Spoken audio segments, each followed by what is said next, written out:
আসসালামু আলাইকুম রহমতুল্লাহ।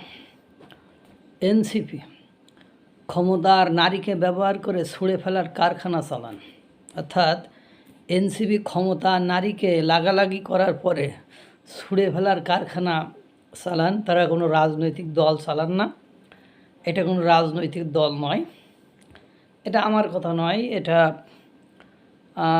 এনসিপির খুব সুকণ্ঠ আপনার সুন্দর কণ্ঠ পরিচয়, হটকেক হট নেত্রী যিনি ছিলেন নীলা ইসরাফিল, তারই মন্তব্য। আপনারা জানেন গত সোমবার নীলা ইসরাফিল ফেসবুকে একটা দীর্ঘ স্ট্যাটাস দিয়ে এনসিপির চরিত্র উদ্ঘাটন করে, উন্মোচন করে, ফাঁস করে তাদের আসল চরিত্র দেখিয়ে সে ছেড়ে চলে গিয়েছে এবং বলছেন নীতি নৈতিকতা বোধ সম্পন্ন ব্যক্তিত্ব এনসিপি বা জাতীয় নাগরিক পার্টির সাথে থাকতে পারে না, এই ধরনের কথা বলেছেন। এখন ঘটনা হয়েছে, তিনি যখন এই ধরনের কথা বলেছেন তখন সঙ্গত কারণেই এনসিপি জাতীয় নাগরিক পার্টি, শিশু পার্টি, তাদের সম্মানে আঘাত এনেছে। এজন্য তারা আবার কিতা করেছে, তারা তাই করেছে যা করার দরকার।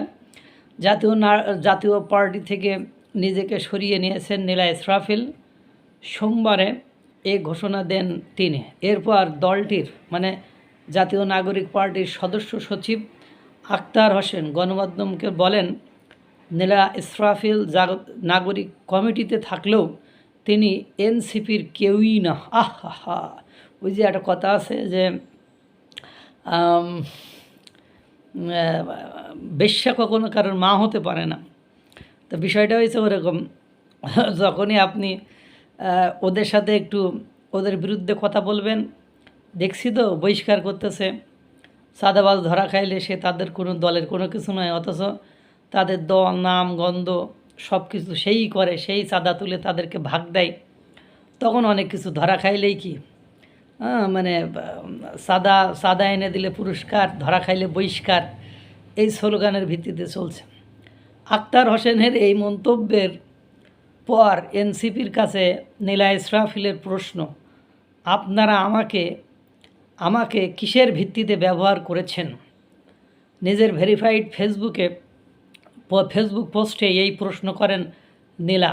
আজ যখন আপনাদের নেতার অপরাধ এবং অনাচার লিপ্সার বিরুদ্ধে আমি মুখ খুলেছি, তখন কামনা বাসনার বিরুদ্ধে মুখ খুলেছি, তখন আমি আপনাদের কেউ না।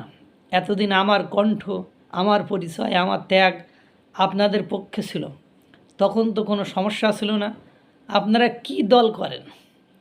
আপনারা কি দল করেন নাকি কেবল ক্ষমতার নারীকে ব্যবহার করে ছুঁড়ে ফেলার কারখানা চালান?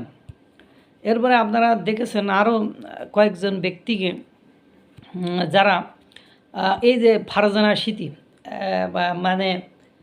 যেদিন জুলাই নারীদের রিক্সা চলে কি একটা প্রতিবাদ ছিল, সেদিন ফারজানা সিথি ওই অঞ্চলে আর যায়নি বা কোথাও যায়নি।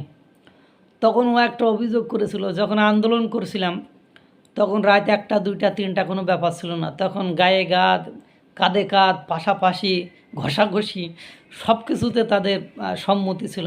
আর এখন সব জায়গায় রেস্ট্রিকশন, সব জায়গায় বৈষম্য, তাই এটা মেনে নেওয়া কষ্টকর, এটা হতে পারে না। এরপরে আপনারা দেখেন নুসরাত তাবাসসুম, তাকে সেই সচিবালয়ে যখন কেলেঙ্কারির একটা কথা উঠলো যে সেখানে দুর্নীতি নিয়োগের সাথে তার সম্পৃক্ততার কথা যখন উঠছে, তারপর থেকে সে মিডিয়া বিমুখ, তাকে আর ঢাকাতেই দেখা যায় না। রিসেন্টলি যখন পথসভায় কুষ্টিয়ায় গিয়েছিল তখন তাকে একটু দেখা গিয়েছিল, আদারওয়াইজ তাকে না মিডিয়াতে 5ই আগস্টের আগে পরে তাকে মিডিয়া সহ বিভিন্ন স্থানে সবসময় দেখা যাইতো, এখন আর দেখা যাচ্ছে না। তো এদের অবস্থা ঠিক ওই রকমই, যে নীলা ইসরাফিল ক্ষমতা নারীকে লাগালাগি বা ব্যবহার করে ছুঁড়ে ফেলার কারখানা চালান, বিষয়টি ওরকমই হয়ে গিয়েছে। আল্লাহ তাআলা সকলকে ভালো রাখুক, সুস্থ রাখুক। আসসালামু আলাইকুম রহমতুল্লাহ।